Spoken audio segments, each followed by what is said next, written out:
শুনোতে মোৰ কাৰণে এটা হেৰি আছিলে কল্পনা। যেতিয়া মই এই গুৱাহাটীত গৈ অকণমান শিল্পী হ'লোগৈ খগেন গগৈ বুলি প্ৰথম মাতিছিলে এবাৰ, আৰু সেই মেইন ল'ৰাটোৱে আছিলে দেৱজিৎ দেই। দেৱজিৎ খুব মৰমৰ ভাই দেৱজিৎ।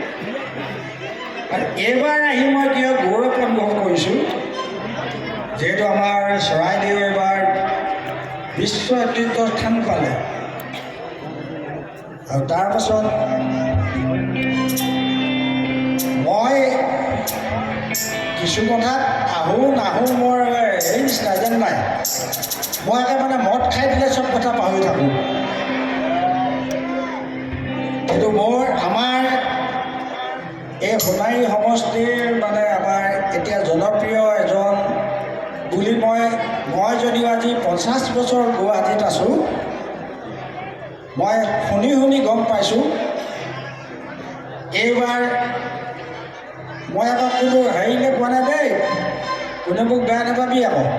মই ৰাজনীতিৰ কথা কোৱা নাই, মই মানুহটোৰ কথাহে কৈছোঁ। আমাৰ ধৰ্মেশ্বৰ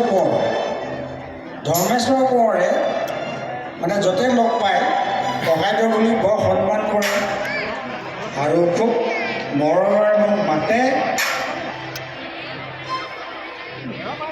এই পোৱালিটো লৈ যাচোন।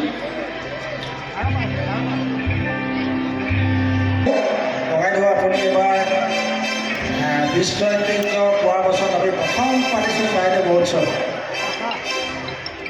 মই ক'লোঁ যাম, আহিলোঁ। মই একচুৱেলি একেবাৰে গাঁৱলীয়া ল'ৰাটো, ইমান মৰম চেনেহ বিচাৰি নুফুৰোঁ, ভালো নাপাওঁ। ৰাতি হ'লে গধূলি হ'লে কোৱাৰ্টাৰ এটা খাই ঘৰত শুই থাকিলে যিটো আনন্দ, তাতকৈ নাই আৰু। এতিয়া গাড়ী এখন লৈ গুৱাহাটীৰ পৰা আহিলে বহুত কষ্ট হয়। হ'লেও এইখন মোৰ চৰাইদেউ, মোৰ জন্ম লংকটীয়া গাঁৱত, হয় নহয়? আৰু আমাৰ সন্মুখত বহি আছে দেই, মই তাক খুব ভাল পাওঁ তাক। এইজন SP নেকি আমাৰ এতিয়া,